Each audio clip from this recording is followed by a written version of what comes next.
I'll just take it. That's all right.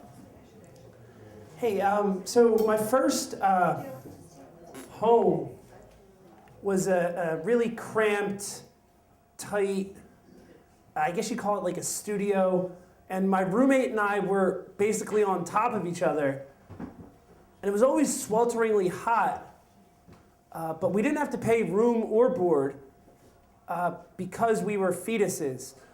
And one day, my brother wanted to check something out outside, and I was curious.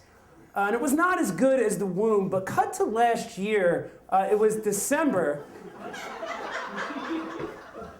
and I was living with my twin at an apartment that was slightly bigger than the womb in Fairmount, and it was about 4 a.m. in the morning, and the doorbell rings.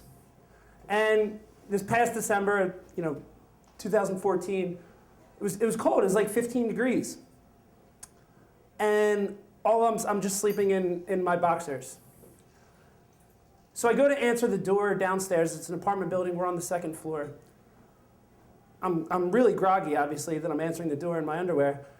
And there's no one. I'm curious about who it is, but there's no one there. They left the door. So I go back upstairs to the apartment, and what I didn't realize was that my brother was traveling for a night to San Francisco, and out of habit, I had locked the door behind me.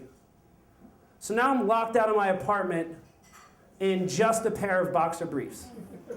No shoes, no shirt, just boxer. So I go downstairs, I'm freaking out. I go downstairs to the next door neighbor, or the downstairs neighbor, who's a young woman who I really haven't spoken with, and I knock on her door. She opens the door. She laughs hysterically for about 10 seconds, and then slams the door in my face.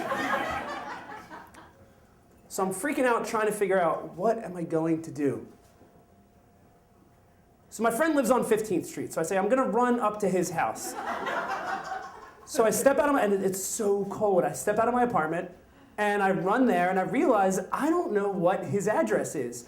So I knock on like 3 different doors, and I step back to see if any of them answer.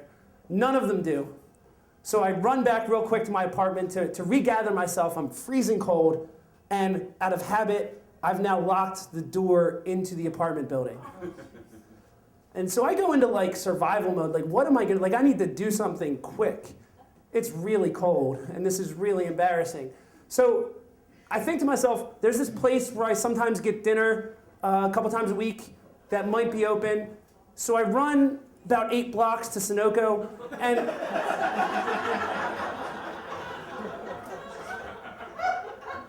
the woman in Sunoco, the woman who's there working, she looks at me, and she says, "Oh, don't even worry about it. It happens to my son all the time. No big deal."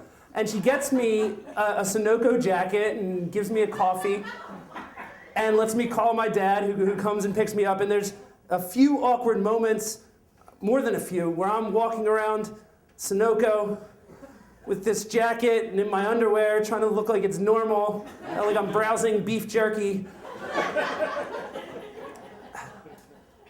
But I say this because, for those couple of moments, longer than a couple moments, I was homeless.